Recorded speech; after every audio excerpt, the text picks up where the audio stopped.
Right, so I'm going to dive straight in. I'm joined today by, I'm really looking forward to this because I've been waiting a while to sit and have this conversation. So, and I've puked up twice today. You have puked up twice already? Twice, huh? Yeah, no shits yet. No, I'm scared to fart. I don't trust them. Right, so I'm joined by, I've got my little intro for you. So 2 times UK Master Coach of the Year, international keynote speaker, best-selling author, and the bloke that's taught me more about coaching than anybody else, which is why I wanted to sit and have this conversation. And normally when I talk to people on these, I want to know backstory, upbringing, everything. Mm-hmm. You talk about that on most podcasts that I've seen you on. Yeah. So I want to go straight in for the shit that is going to make the biggest difference to... Well, I never get to talk about this stuff either. Yeah, I'm excited, mate, and it's going to make a big difference to me having the conversation, but people listening to it back as well. So give me a very brief overview of your entry into coaching, and I don't mean your boot camps and stuff like that, like how you discovered coaching as you know it now. Coaching as I know it now, I discovered it.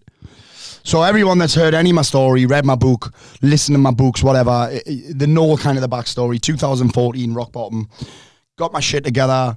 I actually disappeared for a couple of years, like when I think people call it monk mode now. Right. Which I've actually got a bit of time for, I quite like that saying. I went monk mode, I went dark, I went underground, I went in the lab and just got in the trenches. In the trenches for 2 years, just disappeared and worked on myself. Came back and people noticed. No intention to do any coaching. I had the marketing business, I had the supplement business, they were flying. 2015, I checked out of both of those. I sold lean greens. Randomly enough, I only really realised this about a month ago. I shut down a business that was doing 30 grand a month, just stopped doing it. Isn't that mental? Is that the supplement company? No, I sold that. The marketing muscle inner circle. Oh, yeah. That's where I was working with James Smith, people like that. I just shut that down. It's mad, that, isn't it? Why is that? Well, I thought I hated it, but actually I was just all over the place. I'd blame the business. I'd be, I don't want to be in the fitness space anymore. It's shit. Actually, the problem was me. I still didn't know how to master my emotions.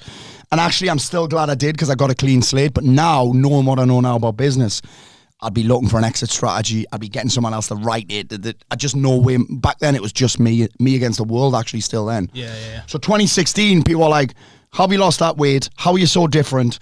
You talked, your voice is even different. I mean, your voice was deep. Everything changed. And then obviously I dropped that clip video and people started coming towards me and it blew up fairly quickly.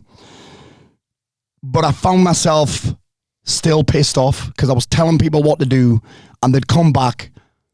It's not working. I feel like shit. I'm leaving. I'm out. It's not for me. Nothing's changing. And I would take that personally. So fucking hell, mate, back then, 2016, I was still like, someone would leave me program and I'd be, okay. I'd block them, remove them from the email list and I'd be, what the fuck am I? Even now I'm embarrassed to say that. I'd lose me shit when a client left. Like, I was just all over the place. And then I remember, this is so mad how this happened. I went to a marketing event with a guy called Dean Jackson. It was at London Bridge. Dean invented squeeze pages. He invented the 9-word email. He invented super signatures. This guy's a genius. He's business partners with Joe Polish, who's regarded as one of the best marketers in the world. And Dean's he's a class act as well. And I was there for marketing to grow my business. And he was like, Paul, you need coaches working for you. And I'm like, I'm not doing that. He said, well, why don't you have a coaching certification? I was like, I'm not doing that. I don't even know what I do. Mm. And then I was like, that makes a lot of sense, finding a coach. But I don't have a system. So I went and I did Master Coach. And I've got no problem in this. I went in with the intention of just stealing what they do. Here's how you have a platform. Obviously, then I fucking fell in love with, that's a bit harsh, with Nicky V, who became my coach, who's retired, but still coaches me, which is cool. So one of my questions, I'm going to interrupt there. Had you had formal coaching as you know it now, had you actually been on the receiving end of it by that point? Only at that course. Right. So actually, it's weird. I certified with Tony Robbins in 2017, maybe, but it was like an online thing. You were just fucking ticking boxes, multi-choice, watching videos on your phone. Do you know what I mean? But when I went to this thing in Birmingham with Nikki, she showed me some coaching styles, and she coached me on something that was actually happening with Max at the time, which was really weird.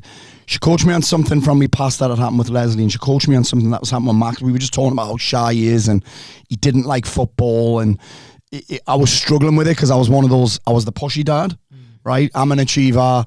With a parent, you're just making it up, and I was the pushy dad, and I was pushing him at football, and he hated it, and he'd cry, and I'd drag him there. funny enough, he said to me the other week, Dad, you should have kept dragging this because I'm terrible at football. And I wish I was better. It's like, well, you should have kept coming then, mate. Anyway, he hated it, and I pushed him, and I just had this little bit of a, why can't I get him to like what I like? So I was dragging him jiu-jitsu, ended up hating that. Dragged him to football, he ended up hating that. Just wanted to play video games, and it used to fucking trigger the life out of us, as I'm sure it does for a lot of parents. Why can't you just get off the PlayStation? I didn't understand the stuff about values and anything at that point either. Then Nicky coached us on it, and I was just blown away by it. And then it was so good for me that I actually forgot about hiring coaches, having a coach, and so any of that just got put on the back burner. I didn't touch it again. Because I realised the power of course I'm pissed off with these people because I'm not actually coaching them. I'm telling them what to do. Yeah. I'm mentoring them. I'm fucking advising them. And they're not doing it. So what I found at that point as well is I had a very limited bandwidth and very limited time and energy with the clients that I had because I realised I was doing it wrong. Because you think about, I don't want any more clients. It's already stressful. Now, you know what I'm like? We've got fucking 400 clients here. That's just in 2 programs. So we've got 400 people, and the reason I can do that is because I learned how to coach. So can you summarise one of the big things that I think people that are going to be listening to this are, there's a big misconception of what coaching is and isn't. Yes. And sometimes it feels like you're just having an argument for argument's sake, right? So can you summarise what coaching is and position it against mentoring, instructing, whatever? So coaching is having the courage and the skill to ask the hard questions that allow the client to get a new insight, have a new breakthrough, so that they can make new decisions and take a new action. That's it. So this is why I would say with 100% certainty, I can coach anyone with any problem, in any situation, in any circumstance. I've coached people who have been abused. I've coached people in business. I've coached people who are going through a divorce. I've coached people whose wives have committed suicide. I've coached, you'll know Jody, whose brother was fucking murdered. I've coached all of these people. And it's not through experience. It's through, I have the courage to ask the questions. And I'm not advising them. That's why I've got no problem saying I'll coach anyone, because I'm not doing anything. I'm not giving advice, so therefore I don't need experience. I don't need experience. I don't need experience. I don't need a qualification in that subject because I'm not giving advice. I'm literally just holding space for people. I'm facilitating them finding the answers. Yeah, because they know I'm not giving people answers. Yeah. Unless they ask for advice, which I'm more than happy to give. I see it all the time, especially with online coaches, as in the coaches that I work with, fitness coaches, pretty much strictly within that area at the minute. All got the same 24 hours in a day, you mean? That's a completely different thing. I'll make a note.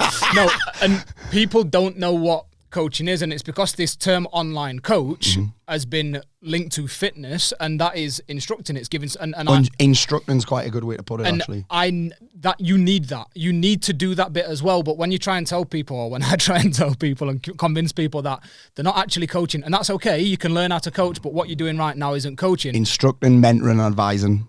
People don't like that though. Nah. People don't like that. No, they don't. They don't get to call because they think they're doing it right. Yeah, which I get it. Advising's okay, but then we have to consider that the problem with advice is people are going to do what they want with the advice because it's not theirs. They don't own it. It's your advice, which they might take, they might not. They'll only implement the bits that they like doing because it's not their plan. It's like, imagine if someone else wrote your goals for you. It's the same thing. You're not going to follow. You're not going to write. You're not going to follow. You're not going to put yourself on the line, put 100% effort in and adhere to someone else's goals. Yeah. And it's very similar. Yeah. Sure, you'll get success with 1 in 10. The people that are, if we talk personality profiles, the people that are steady and compliant. Compliance is actually a personality profile.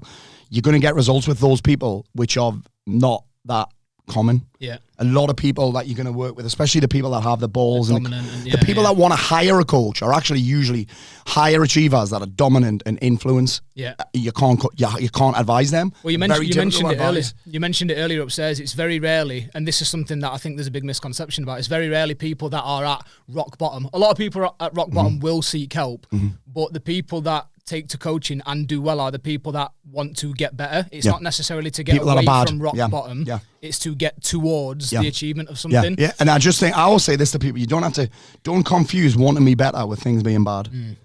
A lot of people where things are bad, they're less likely to do something than people that just want to get better. Yeah. And what I think is important to note is that both can be true. Like, it's not one or the other. And that's such a misconception. And I think also that's the case with the coaching and the mentoring. You can do both. I give advice and I'll mentor and I'll instruct on things that I have first-hand experience of. Where I'm like, you've come to, if you say to me like, what's the best email I can send? I'm not going to coach you on that. Yeah. I'm coaching on something where you're stuck. Yeah. Where you feel lost, where you're lacking a bit of direction. And actually, I can give you directions, but the more important question is where you're trying to go. Yeah. So you can ask me for advice on something, but I'm not going to give you it until I've asked you another question.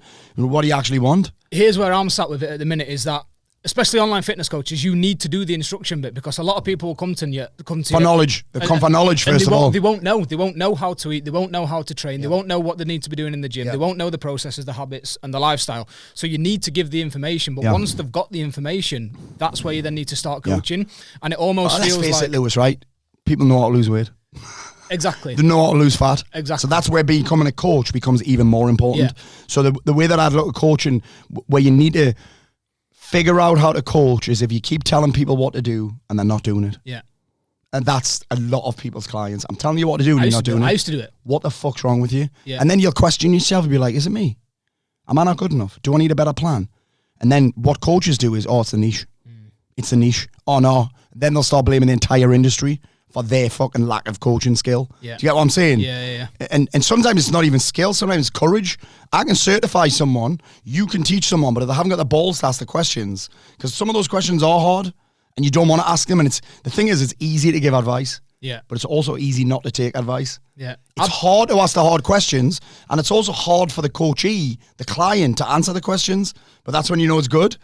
Do you know what I mean? If giving advice is easy, taking advice is easy, executing the advice isn't.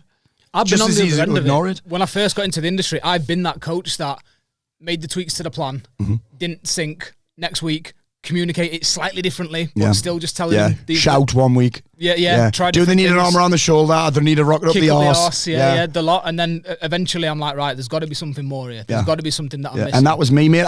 When I went to that course, they actually said at the time, what's your biggest challenge right now? I was like, I'm fucked. I am fucked, exhausted from what? Telling people what to do and them not doing it. I couldn't see how my business could grow any bigger because I didn't want it to. I already didn't like it. Do you know what I mean? And then I didn't like the people. The problem was never them or the business. The problem was me. And I believe that anyway. Even guys that I'm coaching, I'm like, you don't have a fucking business problem, mate. You've got a you problem. Yeah.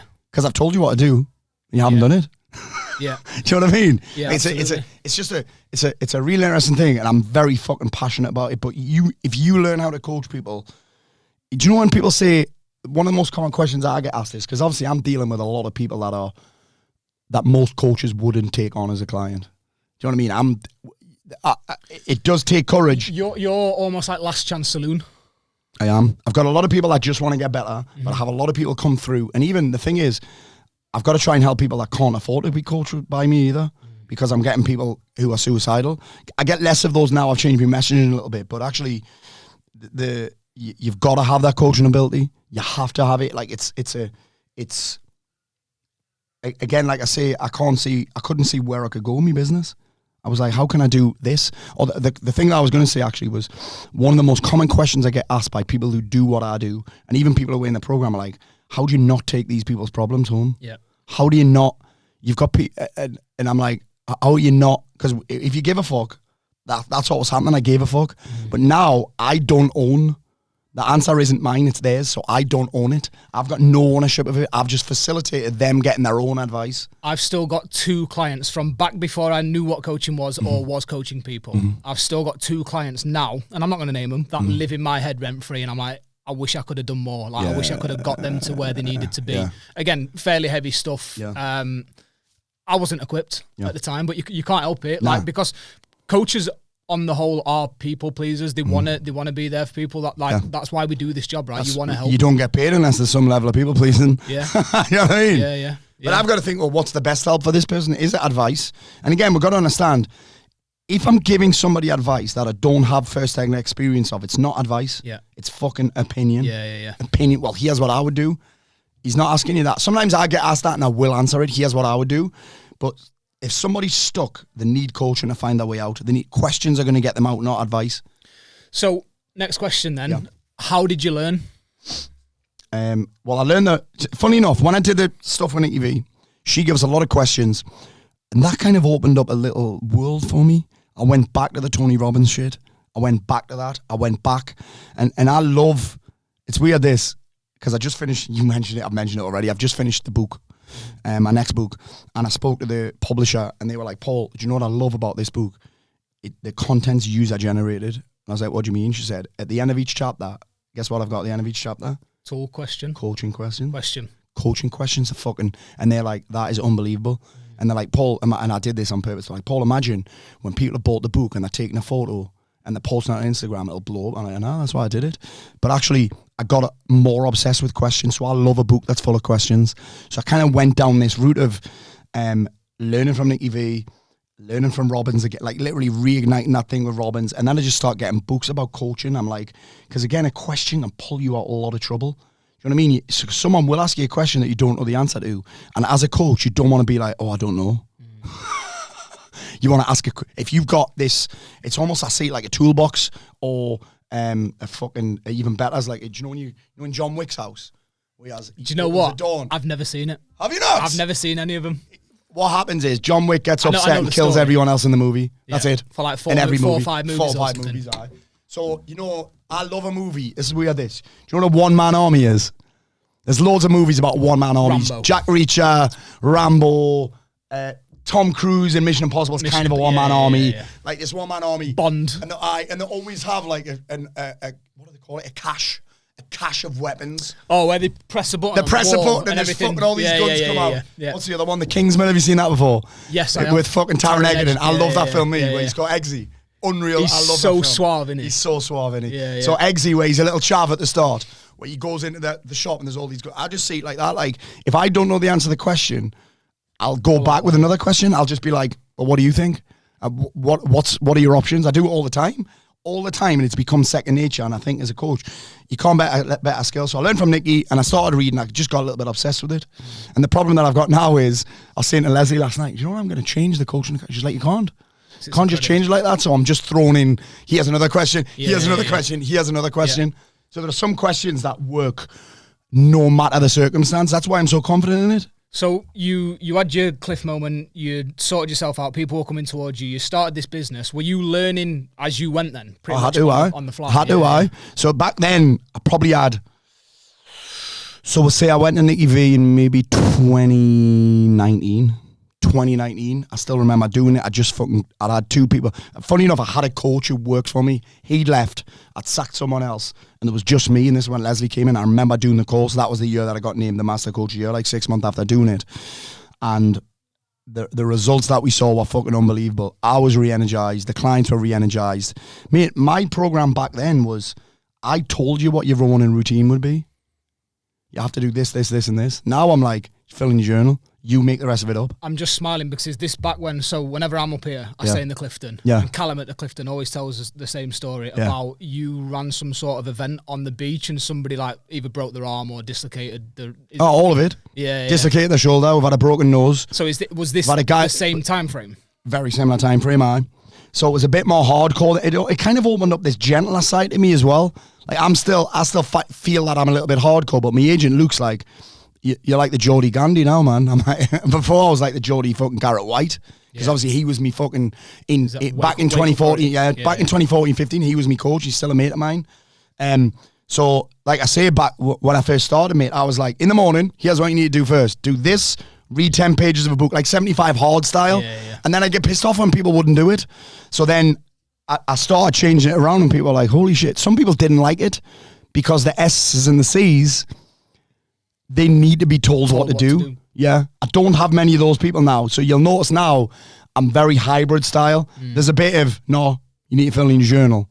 Other side of that, do what you want. Yeah. Here's what I do. You can do it if you want. Other than that, there's just blank boxes. Do you know what I mean? Even with the journaling, nothing's blank. There's a question and then you fill it. You coach yourself. Yeah. And then it was a case of, so some of the S's and the C's actually left because they needed their hands held. They need to be told what to do. And there is still a little bit of that, and I think people need a bit of both. Yeah. So because you can't just coach and then let them get on with it. I don't think.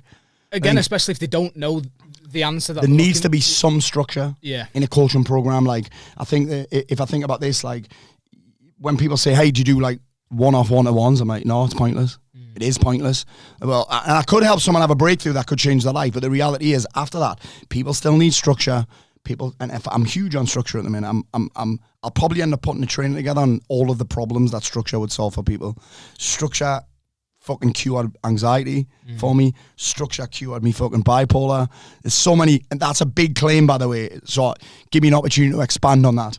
I'm not going to do that today, but I will put a training together on how powerful structure is. People need structure, and I still think they need accountability, particularly around things that they don't value that highly. So yeah, I learned on the fucking job, mate, and that was good, because I think if I'd have done like the Robbins thing, I did the cert, and that was it. Do you think so? You know this? We've had people in the calls who've done the cert and then haven't coached, not used it because they wanted to start the business and they still haven't. Yeah. But the people that have learned on the job, they'll be the best at it. Why do you think, or are the Americans further ahead with this? Because you keep mentioning these names, like obviously I know Nicky, but Robbins, Garrett J. White, all that sort of stuff. Were they doing this before? Yeah. I think before. I think they have a more abundant mentality there. I think you think about this, like the first thing we want to do with successful people, and we were talking about it upstairs. I didn't start getting criticism until I started winning. Yeah. The losers didn't come out until I was winning. In America, it exists everywhere. Sorry, I'm not going to puke, by the way. That was close. No, it's all right. That was close. Did he feel that? Yeah. I was ready to move out of the way. But the Americans are a little bit less like that. They love to see success in this country. I think it's brutal. Although I'm a big fan of the haters at the minute, because they give me world-class content. The post in the morning. I'll wake up in the morning and I'll check Facebook and I'll be like, oh, another one. Yeah, there he is. Welcome to the show. So I think the Americans are a little bit further ahead. And I think it's just bought into there. Like, I'll get comments like, I posted something the other day. I've got an ad up and someone was like, oh, this is multi-level marketing at its finest. And I'm like, what the fuck are you talking about? Multi-level marketing? Oh, this is a pyramid scheme. And I'm like, how? I'm just a coach looking for 5 clients.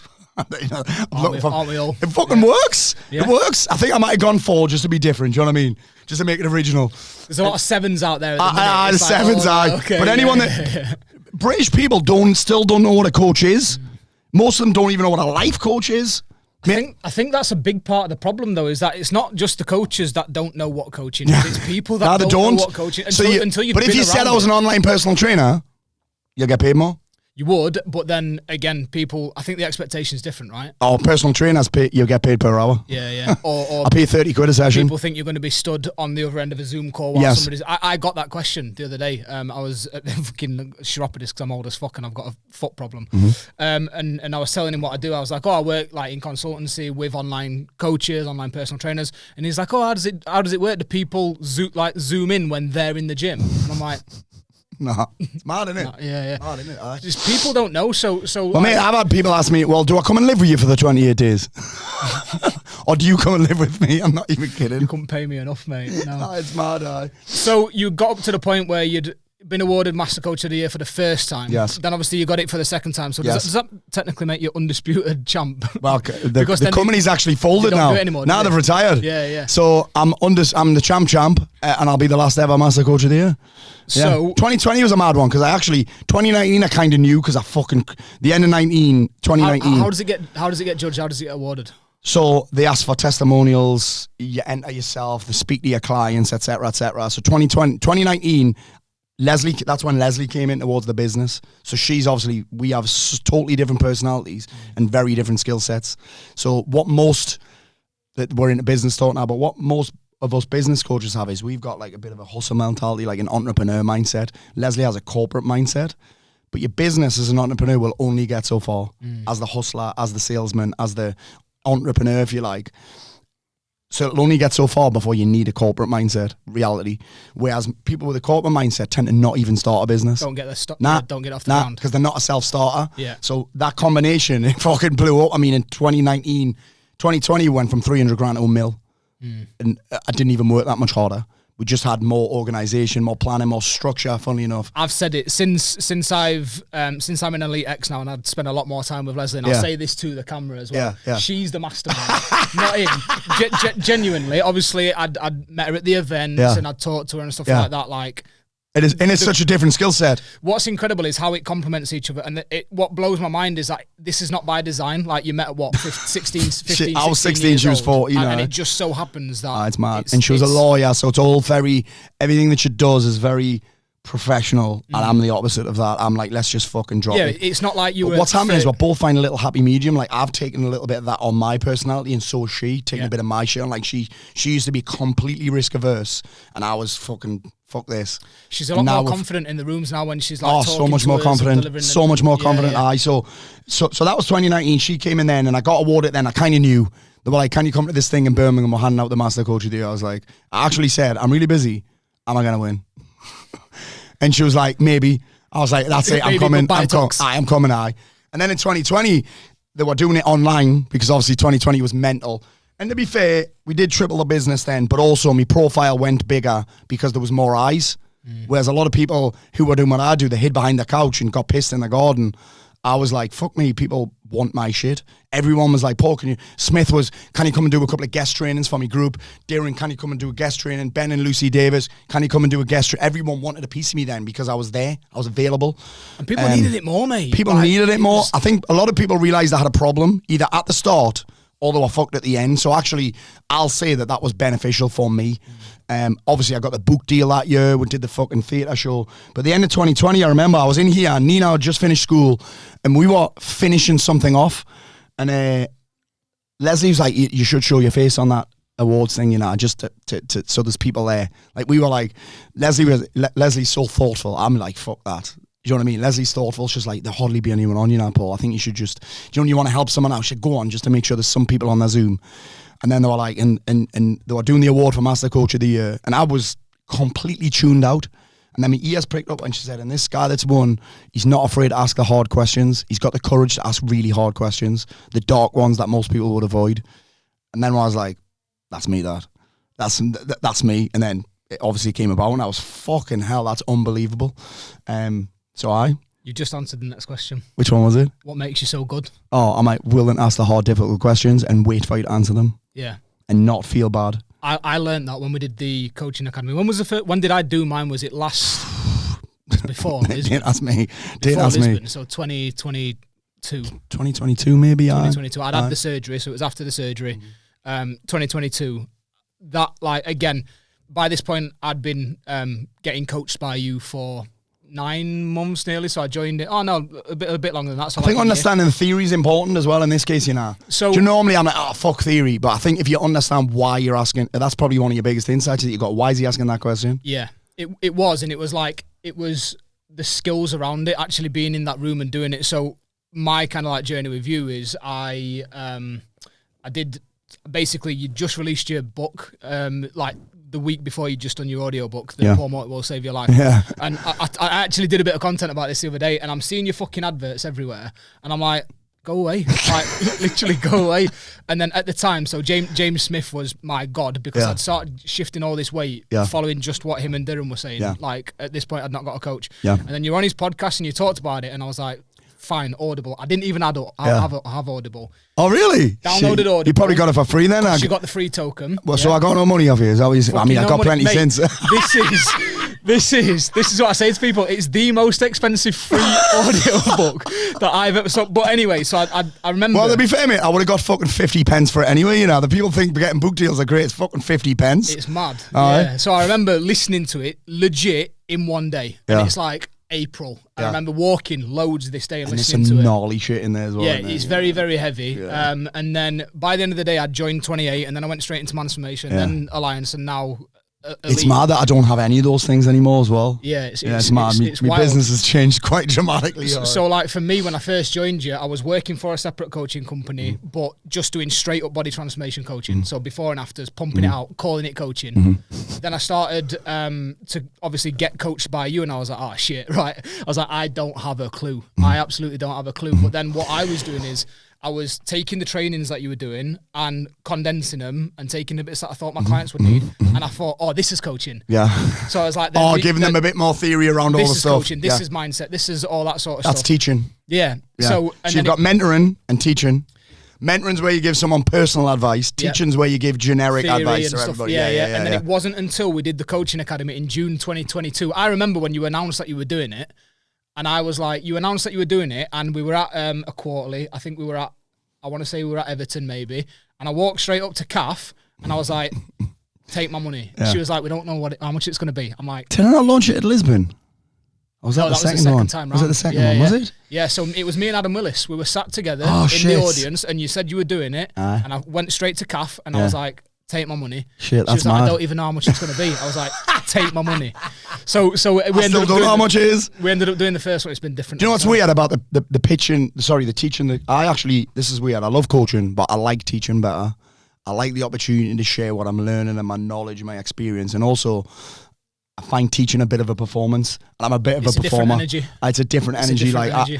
If I write down what I value highest out of coaching, mentoring, and teaching, I like teaching the best because it's the reason you like it. And I'm throwing this out there. The reason you like it is because when you're teaching, you get to talk. Yes. When you're absolutely. When you're coaching, you have to shut you up. sit and ask the questions and you shut up. And it was only at the coaching academy that I realised that. And I remember those 2 days I was like, holy fuck, I know nothing. Yeah. Like absolutely nothing. And the way my career has changed since that qualification has been mad, that, isn't it? mind blowing. And I'm like, I say to everybody now, bear in mind I now sell something to coaches. Yeah. I'm like, go and do the coaching academy. like go and do the coaching academy. And it's difficult. It is difficult. It's tough. Difficult. It is difficult. And like you say, the hardest part for me still, it's not even asking the questions that I find hard. It's not giving advice that I find hard. Yeah. Yeah. But I think it must be because you've worked with so many people now. Yeah. You might not have your own first-hand experience of things. Yes. But there's a lot of stuff that you will have heard, and you'll be able to go, oh, actually, he did this. That's what he did. Aye. But so that actually makes it a bit harder because sometimes you're like, I'd love to coach you, but it's a little bit deep to coach someone in front of other people. Yeah, but the coaching on the deep stuff is the most, like, because if you do have someone coming to you with like something deep, I can't give advice on deep shit. Like, even if someone says, Paul, I'm going to kill myself, I'm like, so who will that impact? It's one of the first questions. You've got kids and you're just going to give up on them. So I'm not saying don't give up on your kids. It'll always be a question. So you're just going to give up on your kids. Like this, it's always a question. You said it earlier. You said that you genuinely believe that you can coach anybody on anything, and I believe 100% certainty. No, I believe that as well because having been sat in that room, there was, I don't know, let's say 20 people on that first course. What we didn't know what we were going to be doing is coaching each other, right? And there's people in that room with like heavy problems, like people that are in the process of splitting up with the wife or husband. Yeah. There was, mate, I will never forget, I ended up in tears coaching Nicola. Do you know the wig? Yeah. And some of the stuff that she was talking about. Mama Leslie, actually. She's incredible. She's She's absolutely incredible. But I remember sitting and listening to some of the stuff she was saying, and I'm like, oh my God, this shit works. Yeah. Like, this shit and works. if you didn't have the coaching skills, you'd shit your pants. Yeah. You'd be like, oh, fuck. What am I supposed to say here? Wouldn't you? And depending on what kind of person you are, you may stumble through giving some fucking random advice. Yeah. Or just feeling sorry for them. That's a big thing as well. Like, I don't feel sorry for anybody. I feel empathy for people, which is I understand and I get it. But I'm not. I think feeling sorry for people doesn't change fuck all either. Yeah. It's. To be fair, I'm going to give more context around that because, like, Nicola, so her company, I believe she makes and fits wigs for people that have got terminal cancer and have no hair. The hair's falling out through chemo. Have no hair, and she did the coaching academy because she said. I remember her saying, I have these girls sat in my chair, and they need something from me, and I don't know, like what to do. And I was like, oh my God, I'm here to help people get in shape. Like, I'm like, this is fucking heavy. And I remember coaching her through it, and I'm like, I don't know how I've not broke down in tears because there's people out there using this stuff, using coaching for genuinely life-changing shit. And the term life-changing is thrown around all the time these days. Yeah. And you don't realize it until kind of like, I feel Americans saying this, but it's really, excuse me, wow, that's a vomit catching up with us. It's really, we say life-changing, it's paradigm-changing, it's mind-changing. What is it you call it? Holy shit moment. Holy shit moment. Like, holy shit, I never thought of it like that. But actually, I was just thinking, when you were talking there, I was thinking, well, questions are important for so many things. I've got questions for when I go to events and I'm networking. I've got questions for if somebody's feeling anxious, I'll ask them loads of questions. I've got questions for selling. Like, the more questions you know and that you've got in your back pocket, it's game changing. I remember Leslie's best friend, who's a very successful businesswoman, hated going to events because she hated asking people what she did. She hated people asking what she did because she's got multiple businesses. She owns the most successful cheerleading venue in the UK. Sick. Which is wild, isn't it? Niche. It's one of the biggest parkour venues in the UK and cheerleading. It's wild, right? And she was saying, Paul, it was the first time I spoke in an event. Who was the other speaker? Goggins, maybe. Tom Billieu, maybe. No way. Right? Tom Billieu, I think it was. You know the guy that owns Quest? You know Tom? Yeah. He's got Impact Theory podcast, blew up. He's a sound guy as well, actually. Anyway, she was like, Paul, I hate coming to these events. What for? She's really anxious about it. She said, when people ask us what to do, I just fucking clam up.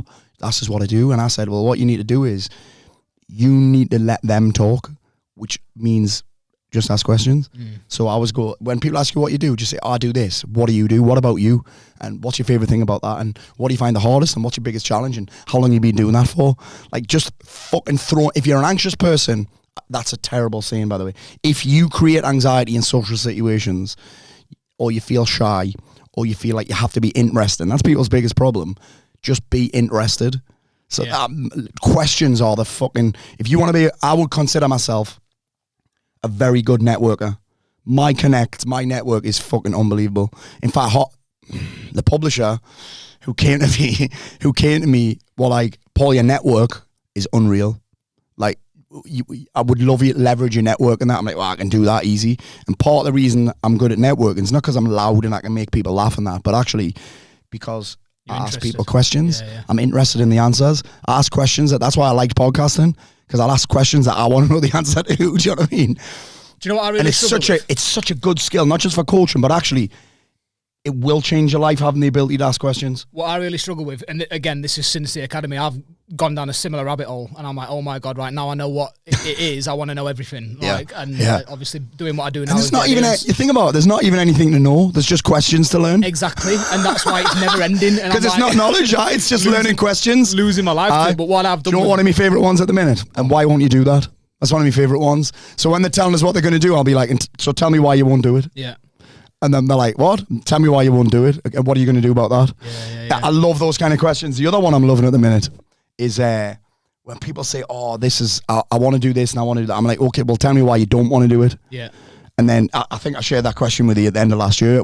Tell me all the reasons why you do. You know, when people say I can't, I'm like, okay, I get it that you can't, but why don't you want to? And they're like, what? I'm like, tell me why you don't want to do that thing. Yeah, we've had that conversation. Because it's not that you can't, it's that you don't want to. Yeah. And they don't understand it, but I'm like, clearly there's a blocker in this, limiting belief, really. Yeah. And that's how, I love that question. It's because any question that makes people think, where there's not a fast answer, is a very powerful question. Yeah. Because they've got to pull something from the back of their mind, not the front. That's what I've tried to do with the course, with the Amplifier, is I've taken all these coaching questions and all these different things that I've kind of like read and learned and picked up from you and other people, and I've turned them into tools. Yeah. Like, I've turned them into like not worksheets as in just lists of questions. Like models. And I love them models that you have. And use this if your client is stuck with this. Get them to fill this in. Yeah. And if they're struggling with motivation, dude, I love Lewis. You love this when I'm coaching someone, and this will be happening with the Elite X guys. Really, I'll ask a question, and they'll go, "Good question, that." I'm like, I know. That's why I asked it. Yeah. But you know when you get someone thinking like that, any question that really gets someone thinking deep, I'm like, that is a very good question, because they're having to really search for a reference or an answer, which means it's a good one, because they can't just come up with like a habitual thing that they're used to saying. Yeah. Do you know what I mean? What's your biggest problem? Oh, discipline. Oh, it's not though, is it? There's something else. Story that they used to tell it. But that's why I like the models that I've created out of it, is because a question doesn't just have to be a sentence. Nah. You can give somebody a model and say, fill this bit in, fill this bit in, then fill this bit in, and that's having the same effect. For someone that's, well, you can remember it. So you saw the emotional freedom window that I use, right? There's a reason it's that shape. Yeah. Because I want them to remember it. I remember things via pictures. The model that we're talking about upstairs, like, visually I can see that. And when I draw things, like, even when I'm teaching, I love to draw it. So I'll draw like, here's where all your stress and anger comes from, unmet expectations. Here's the reality. Here's your expectations. In between that, rubbing. You remember it, giving someone a visual representation makes it easy to remember. Yeah. What I'm struggling with at the minute, and Maria will vouch for this, is switching it off. Yeah. Do you know, like sometimes When I first started how to selling properly, I was doing it all the time. But I want to, like, sometimes Maria or anybody, to be fair, will be like, right, I'm just going to vent for a bit and stuff like that. And I'm like, Yeah. What's most critical? Yeah, try not to ask. Try not to Mate, ask. my kids are like, I've told you about this before. Nina, when she wants to say it, she'll go, Dad, go watch. What's your biggest take home today? I was like, fucking shut up. You can't even be mad. Nah. What's your biggest take home? Dad, how can I possibly? Oh, stop it, man. Come on. Yeah. So I've got a couple more questions that I want to rattle through. So during this, you've been on this mad journey of gone down the rabbit hole, learned all these things, learned what coaching is. Now, not only coaching other people, but teaching other people how to coach people. Through it all, what were some of the mistakes that you made, and how did you overcome them? Yeah, good question. I suppose the first one would be letting people off the hook, letting them give me a good answer that I know is not the truth, and I know, and that's why I started coming up with the thing like, why you're not going to do that? Because again, letting people off the hook, like, and that's why I would feel someone. I'm like, you've let them off the hook there. You've let them skirt around that answer. I'm not there. I think the biggest mistake I've made is, and I still get caught up in this now, is being someone's mate. I'm a matey guy. Do you know what I mean? It's tough when somebody's coming at you with something heavy. It's tough. Like you almost want to be like, you have to. Yeah, I'm able to do that now. Like, I can turn. I mean, I think this is why I've always wondered this. I get on very well with ex-military people. Wonder why that is. I've never been in the military. I'll tell you exactly why it is, because I have a dark sense of humour. So I can take a serious subject and make it funny. I mean, how many people do you know that are on the stage talking about suicide? That's why I get on well with George. You'll see George and he says some mental shit, but he's got through it because he's got a dark sense of humour. So I'm able to take some of the serious stuff and make it fun, but I'm also able to rein that in sometimes. So I think that's one of the biggest things, not letting people off the hook. I think that, and I rectified it by just staying quiet for a little bit longer. That's all. So I fixed it by just saying, sometimes I'll just do a hand movement. Or shut up, and what else? So that's the first one. The second one would be definitely the biggest mistake that I've made is, again, linked to not shutting up is, well, do you know what I would do? Do you know that advice? The advice part is the hard one. But what I sometimes do is combine them together. So I can sometimes say, well, here's my advice. What were you thinking? Here's my advice. Why won't you do that? Here's my advice. Have you tried that before? I think asking if they want it first and foremost is like, look, do you want a suggestion? Like, yeah, are you open to? Yeah, I love that one. Are you open to some advice? Yeah. So that's how I fix that, and also just being okay with, because again, the temptation is when you become a coach is only coaching. Yeah. But we have to remember that a lot of the time, people are looking for direction. Yeah. They're looking for fucking A to Z. So the balance is hard. So one of the things that I did when I first got into coaching is I just stopped giving advice completely. And I don't think that's the answer either. I think if you can become this hybrid coach, mentor, advisor, etc., that's where the winning's done. Because if you just coach, a lot of the time, some people just won't see value in it. They're like, well, I came on to ask for advice and you've just fucking you've answered a question with a question. So some people will see it as a bit flighty. Do you know when you'll see someone getting interviewed on TV and they're really flighty, like, skirting around, skirting around. Do you know the politics shows? Media training, the Andrew Mort shit. Andrew Mort level shit. I'm like, you fucking have an answer. I mean, I don't watch it, but I've seen it. Yeah. Like, you've skirted the question, so people can think you're doing that. I'm just honest. I'm like, listen, I've got no first-hand experience of that, but what I am is the best coach in the UK. Yeah. So I'm going to ask you some questions. So I will admit, well, I'm like, listen, I'll be honest, I don't fucking know. But guess what? I'm fucking mint at coaching. So let me ask you a question. Sometimes I'll actually stop and say, actually, don't answer that. I've got a better question. Sometimes I go, actually, here, if they can't answer the question, I'll go, here's a better question. Sometimes that means I have to ask a harder one. Yeah. Because sometimes I know what they're going to say. But yeah, so the first mistake would be letting people off the hook. The second mistake would be advising. The third mistake that I've made is probably not having them confirm at the end what they're going to do when they're going to do it. Yeah. Sometimes I'll just be like, was that, because sometimes there's no action. Like, for example, Jordan today, it was that helpful? Yeah. Was that helpful? I love that one. Was that useful? Because sometimes there is no action. It's like, was that useful? And I always like them to finish the conversation, not me. I think that's you mentioned about being a bit of a hybrid coach, mentor, advisor, instructor. I think that's one of the reasons why a lot of online fitness coaches struggle at the minute. And there's nothing wrong with this, but a lot of got into fitness at 16. They've not really had much experience of life out. There's nothing wrong with this. And I know it sounds like I'm being a dick. Yeah. Not really had much. But they can't help it. They can't help where they're at and what they've been through. Exactly that. So it's like, even if they were to kind of like find this whole coaching piece, they might have the coaching and they might have the instructing, but still you can't. Like you've said, and a lot of people do it, and it blows my mind. You can't give first-hand advice on something that you've not experienced. But it's an opinion, then, isn't it? It's an opinion. It's a what if, and who knows whether that's true. Funny enough that you're saying that. One of my first ever mentors, called Ryan Lee. I went to an event of his in 2006. Fucking hell, with Dax. Me and Dax went to New York. Is a fucking gangster. We went to New York in 2006. He got pissed and puked in the sink. I'd love to get Dax sat in this chair. Would you? Yeah. Oh, he's class. Dax. Actually, that was we went to Hollywood, me and Dax, and we got fucking right on the set. With the ease and that. Sorry, the Molly. The Molly, they call it there. Anyway, me and Dax went there. Ryan Lee posted this morning, he said, if you haven't got kids, I'm not taking productivity advice from you. Yeah, fair. If you haven't got kids, I'm not taking productivity or time management advice. That's the kind of thing that you're saying there, right? Yeah. So that's what I was saying about the all have 24 hours in a day. Yeah. Well, actually, everyone has 24 hours in a day, but we've all got different amounts of, what's the thing that I'm looking for? Disposable time. Yeah. Disposable time. For sure. So you've obviously, through the academy, through people that you've worked with, colleagues, peers, all that sort of stuff, you know a lot of good coaches. Yes. What are the biggest commonalities that you see in good coaches? Ooh. I'd probably say the best coaches lead by example at some level. Now, that's not me saying if you're teaching people how to lose weight, you've got to have a six-pack. That's not me. I do have a little bit of buy-in with that. Like, I do think that is kind of important. Mm-hmm. Do you know what I mean? Yes. I do think that is kind of important. I don't think it's the be-all and end-all. But I think you got to think about this, right? People will spend money with you as a coach when they think time with you is going to leave them feeling empowered. And if you're not empowered, you're fucked.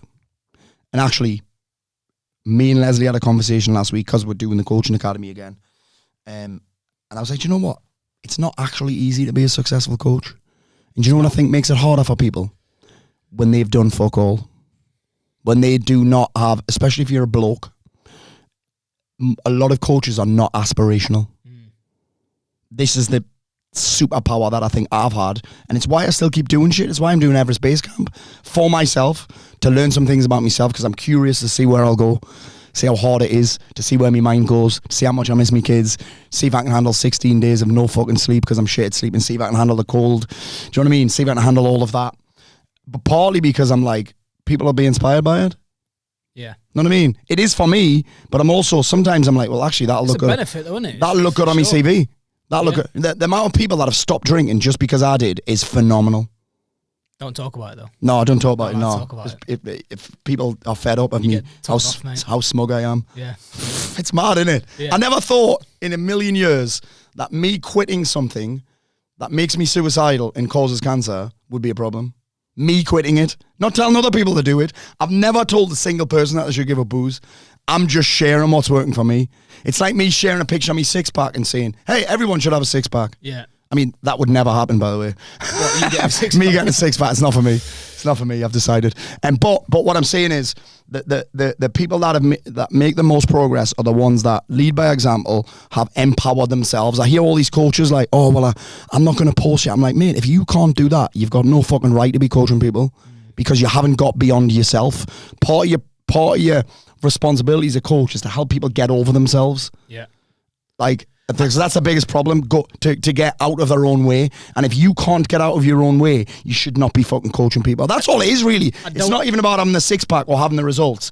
It's about being able to get out of your own way. But I don't think people, I know that I didn't, I don't think people will get it until they've had or been around coaching. I don't think people, like, I think, I firmly believe that every coach should have a coach. Yeah. But I'm not talking about every fitness coach should have a fitness coach. Yes. I mean, you need to get out their own fucking head. Yeah, you get out their own way. Figure this stuff out. Whether it is, I know that you're not the biggest fan of the world of therapy, but whether it is therapy or coaching or something, there's definitely, I think. So you need to feel its power. I think in 2024 and moving forwards, and I've said this a couple of times on different podcasts that I've been on.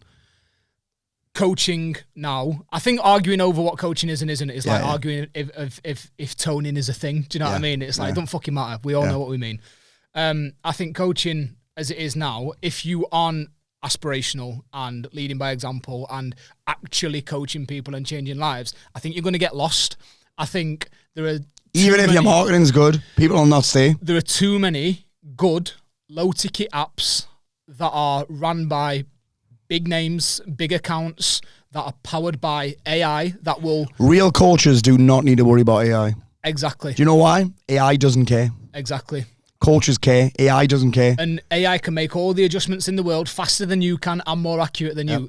Lane Norton, what's Lane Norton's app? Is it Carbon? So Carbon is like a MyFitnessPal, but it will coach you, as in it will take your data, it'll make the adjustments, it'll tell you. But will it give me a loom? In it, yeah. So what people think coaching is those adjustments. Well, there's AI out there now that's doing it better and faster than you. So if you don't have this bit, you're going to get lost in the middle. Yeah. You need to be a leader. You need to care. You need to... Coaching is care. Yeah. You think about the first rule of coaching and helping is don't cause harm.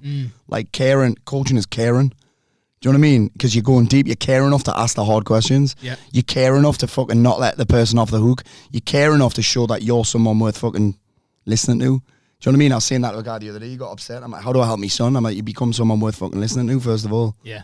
Why do you listen to you? Just because you're his dad, you've got no right for him to listen to you just because you're his dad. Yeah. You're fucking fat. You're a fat pisshead. Do you know what I mean? You have, just because you're his dad means fuck all. Like, that doesn't mean that he should listen to you. I sometimes say that, well, why, dad? Because I'm your dad and I said so. That doesn't cut it. If you're not worth listening to, it's fucking, they're not going to listen to your advice and they're not going to fucking answer your hard questions. Yeah. They've got to have some level of respect for you, which comes from, I believe, your own results first. Yeah. And I'm not talking about being shredded. That's not me. But I'm like, even if it's just your fucking energy, but people, I swear, people join my programs just because of my energy. This is mad, this. I talked about this on a podcast the other day. We have guys that do stuff for us and end up joining the program. I remember you telling me I've about never this. sold it them. With the fucking ice bath. Guy that fit the ice bath, join the program. Guy that fit the sauna, join the program. Guys that come into the office and Russell Kane came and spoke at an event. His wife joined straight away. You need to be in this. I haven't taught anything.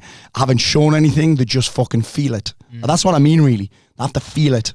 Feel that you give a fuck. Feel like you're living what you're fucking preaching. And again, if your energy's dog shit and you're asking a hard question, they're going to be, so's mine. Do you know what I mean? Like that's such a huge deal. I was still on the first point, aren't we? Yeah. The other common denominator between great coaches is that they have clients. Do you know what I mean? A coach without clients isn't a coach. A business without clients isn't a business. Yeah. So actually, what makes a great coach is you also have to be able to market and sell. Yeah. But coaching is selling. Yeah. Coaching is selling. You're selling the client on a win-win. Mate, a win for you. 10 clients on for free, you know. Did you? People are like, and this is again way before. This is before the coaching now. This is like back in when I was cutting my teeth as a online transformation coach. Yeah. Can't get clients without social proof. Yeah. There's a lot of people out there that won't do anything. I'm like, well, I'll just take 10 mates on and I'll get them all into sick shape. 7 of them stayed it. I got 7 sick results out of it. All of a sudden, how easy is it to sell? It is. I'm just, and selling is fucking coaching. It's the same thing. My whole thing with coaching is I want them to have a new insight. Yeah. So I've got to sell them on answering the questions, and I've got to sell them on getting to the end of the fucking the system, the Mort method, and I've got to sell them on getting to that result that I want, which is them doing something different. That's what I'm looking to get them to do. I'm not asking them to do the same. I'm asking them to do something different. That's a sale. Get what I'm saying? Yeah. So it's the same deal. So I just say selling and coaching. It's all a fucking game. So the best coaches are also able to sell, full stop. Yeah. Because you've got to have clients. That's what I said. We had one of the calls this week for the Amplifier, and I was telling you earlier about it. Taz, one of the clients, he was sat there and he had an issue. And he asked me this question. I was like, this is not a question that needs answering. And I said, right, look, have you got 20 minutes? I was like, yeah. There's other people sat on the call. I was like, sweet. So I just started asking him questions. And you could see, I could see the other people that were watching, taking notes and stuff. Like, me and Taz are into it. And there's 3 or 4 other people on the call sat and they're taking notes. And we got to the solution. We got to the different action at the end. And then I said, now I'm going to explain what just happened. And, talked them through it. And they were all like, oh, my God, I get it. Yeah. I get it. I think you have to see it live as well. But I said, that's what I said at the end. I said, the reason that I like this so much, and one of them called me a sicko. I don't think I am. It is a game. It's human chess. It is. I see business like that. That's why it never really stresses us out. No matter how big it gets, no matter how much something's not working, I'm just like, well, it's just a game. We just need to fucking press that button. Or just need to change that. Or just need to beat that boss. Or just need to press that instead. Like, I never get that stressed about it. Yeah. And I've been doing it a long time, though. That's the advantage that I've got. 24 years this year. That's a fucking long-ass time to be self-employed. I'd like to think I know a bit back then. And always working with people, except the lean greens, is probably why I hated it, to be honest. The other thing that I throw in there, actually, is what makes a great coach is or what they all have in common is they're not that bothered about being people's mates. They can be your mate, but then also get in your fucking face and ask you that question. Like, what are you doing? He saw Millsy the other day where I said to him, I thought you had no money. I thought you had no money. And most people wouldn't do that. They'd be like, oh, well done you. I'm like, I thought you had no money. Yeah. Turns out he has. Yeah. Who'd have thought it, eh? Aye, mad. Who'd have thought it? That's the coaching that he's had, isn't it? It is, mate. And it's such a powerful thing. And my final question, I've just looked at it and then there's no point me asking it. So I was going to ask, like, I normally ask, like, where can people find about, that sort of stuff. But if people don't know who you are and they follow me, they've been living under a rock for content. Well, you know what I've been telling people? Because I've been doing a few podcast interviews recently. You can tell I'm gearing up for a book launch, right? Yeah. And I've been saying to people, where do I find out about you? I'm like, Audible. Yeah, Audible. Like, legit, go to fucking Audible. Actually, then, don't bother following me on Facebook. Don't bother following me on Instagram. I mean, you're more than welcome to, but actually, if you want to know about me, well, that brings it. You want to know the fucking deep shit. Yeah, that brings it round full circle because I was skeptical about you and what you did until I listened to the audio book, and then I was still a bit like on the fence. I was like, oh, but like these fucking. So for anybody that's not recorded that book with no teeth in. Is that when you had no? Listen to it on your way home, right, and listen to me little lisp that I've got. I've got no teeth in. Yeah. Because I didn't have these implants in at that point. Yeah. Well, the reason... No shit, mate. When you're on your way home, put it on and listen to me voice. KSI. The reason that the Audible made me kind of like open my eyes a little bit is because for anybody that's not listening to it, it's not just you chatting shit. It's real life stories of clients from guys that you know that I now know. Yeah. So yeah, and that wouldn't have happened for those guys if I'd have just kept telling them what to do. Particularly with the type of, you got to think a lot of the guys that we work with are business owners that have a decent sized business. You can't tell that type of man what to do. That was me. Yeah. You couldn't fucking tell me what to do. I'm Paul Mort, fucking king of the shitheads. Sure, I'm 5 stone overweight, riddled with fucking anxiety, on bipolar medication, but you can't tell me what to do. You know what I mean? You have a bit of success in business, your ego goes through the fucking roof. So you cannot tell people what to do. No. They'll just be like, fuck off. That was part of the reason when you were talking about that course before, that I'd make people fight on the beach because I didn't know how to coach. So I'd make them fight because I knew that when they turn up, they'll all be fucking swinging their dicks. I'm doing this and I've got this problem, but we've told the difference between coaching men and women is men will tell you a problem and within 30 seconds they're bragging about something. Yeah. Right? So that in an event, in a male-only environment, what I found was that people they wouldn't talk about the problem that they really wanted to talk about because other men were there. That was part of the reason I made them fight, because that brings down all them fucking barriers, and they're like, actually, I'm not king of the shitheads. It's humbling. Yeah. You start to see that the big alpha male actually don't want to. Exactly. He's not alpha at all. He's being punched in the face, and he spat his dummy out. Shields Beach he spat his dummy out like a 12-year-old fucking girl. So that's where I quickly learned that. That's why I did that, and now I have a different tool. I don't need to make them fight. I just ask them uncomfortable questions and don't let them avoid answering it. Yeah. Do you know what I mean? Like, if people are giving a one-word answer, I'm like, yeah. Let's stick with this. Amazing. Let's stick with this. No, that's everything, mate. I've really enjoyed that, and I think people will get a lot from it. Amazing. We can't even plug the coaching academy because it's sold out. Full sold out. Do you know the coaching academy is like Fight Club, innit? Yeah. But to be fair, mate, the reason I only do one a year is it's not my primary focus. Like, it would be like me giving up what I do now to teach people how to do what I do now. Yeah. You see fitness people do that all the time. They've got a semi-successful fitness business, and then next thing you know, they're coaching people how to make 7 figures despite the fact that they haven't. That's not me anymore. Do you know what I mean? So the coaching feels a bit like that. And my wife is always on my case for me to do it because she knows how powerful it is. She loves it. It's obviously very profitable as well. It makes a lot of sense. It's something that we could scale. But I love being in the trenches, mate. I love working with fucking real people. Not selfishly, the next move needs to be the level 5. fuck running more of them.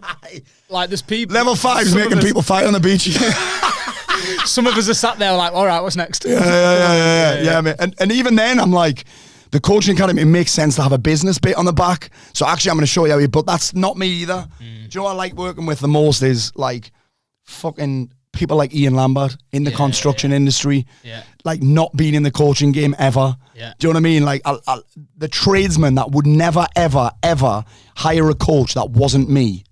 They're my favourite people because they're fucking like, they're like, it's like a fucking blank canvas. Do you know what I'm saying? Whereas coaches who've done a lot of other things before, I'm like, it's not a blank canvas with them. Whereas people that come in who's a fucking, you've got a Sparky or a fucking painter and decorator. I love those people because everything's brand new to them. They do really well though, like thinking about Do really well.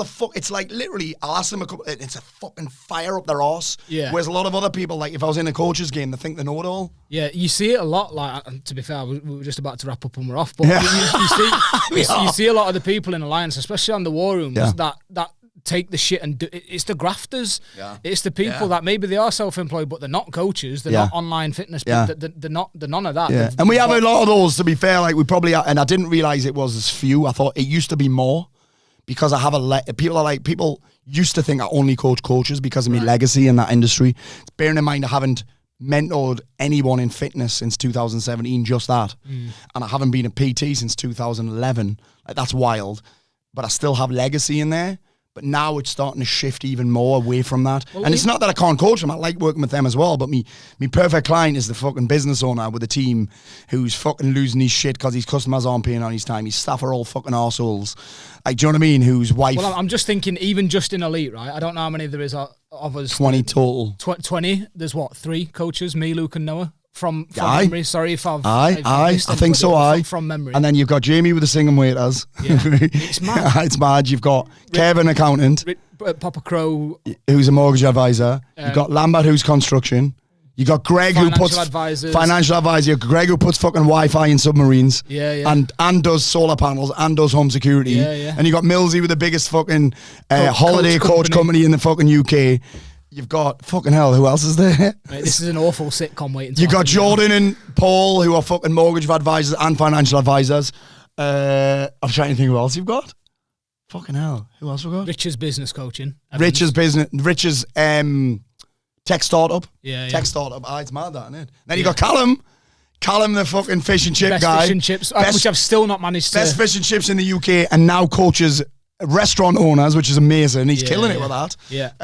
And I like that variety. You know when people say, "Oh, you should specialize." Well, guess what? I don't need to because I'm a coach, not a mentor. I don't need to. Did you see that post I made about the list of people? It fucking blew me head off. Fucking pilots, firefighters, unbelievable guys who fucking. I used to coach a guy who sells shuttlecocks. Actually, he had a blind company, so he sold blinds and he sold shuttlecocks. That's a bit of a mate, I've coached, like, honestly, I've plasterized everything, and I love that diversity. You know what I love about it the most? I'll actually turn that post into an ad, because I'm sick of hearing, oh, my business is different. It's not. It's not different. Business is business. People are people. Like, I'm not going to give you advice on how to build a fucking spray painting company. I'm going to coach you on how to build a fucking spray painting company, because you already know the answers. I just have to dig them out. And if you need some training on marketing, he has a training on marketing because marketing's marketing. Do you know what I mean? Theory behind, people think they're special. So I've got one more question that's just popped in off the top of my head. Then is who's been out of all the clients, you don't have to name them, who's been the biggest turnaround?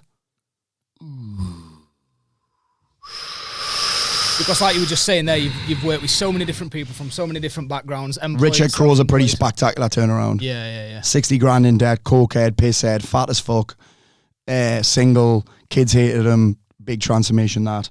Matt Brindley, fucking hell, mate. Yeah, Matt'll know this. Matt's actually stepping into coaching now. Is he? Which makes me really proud, in the alcohol coaching. And Matt was the biggest victim I've ever met. Every week, oh, I'm not doing it anymore. Oh, I'm out, Paul. Paul, I'm leaving. Paul, I'm not paying anymore. Paul, I can't. And he was a fucking giant victim. Now, he's fucking hell. He was employed, an alcoholic, homeless, at the same time as being an alcoholic and having a job, which is mental. His wife kicked him out. He's fucking sleeping on the side of rivers. He's in the book. I can't remember his name in the book because we weren't allowed to use the real names. Then he quit his job and started a business. He sold that business last month, right? Furniture business. And now he's stepping in this coaching game. I'm like, that is Rethink Drink, right? Rethink Drink. So just when someone turns it around like that, I'm like, that's fucking... And these guys aren't perfect, by the way. They all have wobbles. Richard had a poor 6 months last year. put a bit of weight on, got injured, lost his shit a little bit. Matt fucking still loses his shit every now and again. Like, just these transformations from people. Fucking hell, Webby's lost 10 stone. Mate, Webby blows my mind. The amount of like endurance events and stuff that bloke does. And he's still big. Yeah, he's not a small guy. He's still like 20 stone, and he was 30 stone. And like, just these, the different turnarounds is wild. But they're not just achieving in one area. They're not just growing their business. They're fucking doing all these fitness challenges. I mean, look at Jordan doing all his mad shit. Ian Lambert. Yeah. But he's bought 3 businesses since he's been in. And he's running the world's longest triathlon. Yeah. At the same time as coming to this meeting today and running his business with fucking 30 staff. Like, these guys inspire the shit out of me. I'm like, what I love about what I do is I can't switch off. Yeah. I can't regress. So it's the highest level of accountability I can get. Not from a coach. I'd never thought about Not from a mentor. But even having a team here, I have high level accountability because I'm not the one with the red tasks in a sauna. I'm not the one who doesn't have a schedule. I'm like, well, I'm telling you guys you need one, so I have one. Yeah. This is why I've got to keep taking on the physical challenge. I mean, fucking hell, 4 of them have tagged along for the Everest thing. So these guys not only inspire me, I've got a high level of accountability where I'm like, I have to lead by example, and I love that I have that. Yeah. Like, I value being the leader, which means that I have to take on challenge, which means that I have to keep getting more confidence. I can't tell you how to grow your business if I'm not growing mine. I can't tell you how to handle your team if my team aren't fucking killing it. My team are unbelievable. I keep forgetting how fucking good. When I hear people's problems with their business, I'm thinking, I don't get any of that. My team are fucking world class. And once again, it's Leslie. It's Leslie. Well, she does manage the team, but I kind of have to lead it because they look to me for energy. Yeah. I'm not in the meetings and fucking micromanaging them, but that's why the skill set works. Yeah. But they inspire me, but also it's the highest level of accountability because if one of my values is leading by example, and one of my values is, if one of my beliefs is leading by example, and one of my beliefs is you have to walk the talk. Yeah. It's it's unbelievable. Yeah. So I'm like, well, I'm getting paid. I'm getting paid for being a badass. You need to be worth following. That's what I mean about you need to be, if you want to give advice, you got to be worth fucking listening to. Yeah. Sick. Solid. If you want to lead, you got to be worth following. I've heard that before, but that's a perfect I don't know where it's from. It's definitely not mine. I'm not even trying to claim it. Probably from fucking Goggins and who's going to carry the boat and God I'll knows. carry the fucking boat and I'll carry the boat, mate. What boat? I'll carry the boat. And on that note, any chance of a laugh, Goggins? I know. Yeah, smile, please. Come on. Do you know when people say he's tough as fuck? I wonder if he can actually fight. Isn't that interesting? I wonder if it went on the floor whether you could fold him in half. The thing about I know fucking nothing about fighting, so I'm not going to claim to. I'm actually I find Goggins quite inspiring sometimes, but at the same time I'm like, mate, relax, man. If he's been through the training that he's been through, he'll know how to fight. Whether he's got the physicality anymore, it's interesting. Isn't it? I don't know. I don't know a fucking thing about fighting. Yeah. Well, that by the way, that means he does. No. Didn't you try jiu-jitsu once? Here we go. Right. Lloyd's going to love this. Let me crack open the water. No, basically, an MMA gym opened and we all started at the same time, and I just wasn't very good at getting folded up. I didn't like the thinking side of it at that point in my life, and I'd love to give it a go now, but I can't because of my heart. Lloyd carried on and he's now like a fucking black belt. And one of the best in Europe, by the way. Mate, Lloyd is sick. That's mad. I just find it amazing that you start at the same time as Lloyd, and now you've got a fucking ticking heart, and well, actually, his body's falling apart as well. He's an absolute killer, mate. He taught a seminar once, and his knee was literally, it looked like his leg was hanging off at the bottom. He's like, I'm teaching the seminar, and I was like, mate, your leg's actually hanging off. He still did it. Killer. He had like a sock tied around his knee or something. Some of his stories, mate, like of people that I've sat down with before, I could have listened to Lloyd talk for hours. So if you start the podcast again, get him on. Well, this is weird.